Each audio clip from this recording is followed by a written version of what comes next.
To abin da mamaki.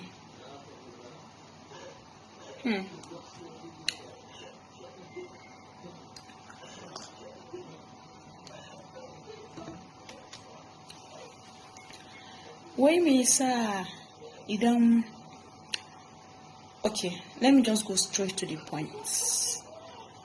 Idan namiji mai aure yayi zina ana ɗauke shi kaman ba komai bane. Idan kuma matan aure ta yi zina sai a fi ɗaukan abun so serious. Wai shi in tambaya zunubin daban-daban ne?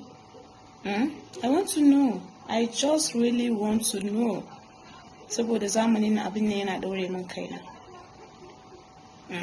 I want to know. In zunubin akwai babbanci. A huta lafiya.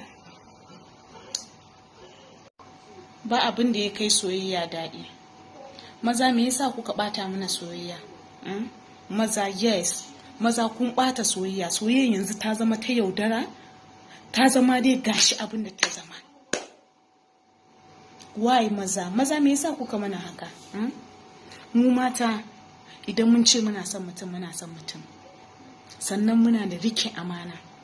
Amma ku maza kun lalatar da mu. Sannan kun ɓata soyayyan nan. Soyayyan zamanin nan yanzu babu yauta, babu amana, cin amana ce a cikinta.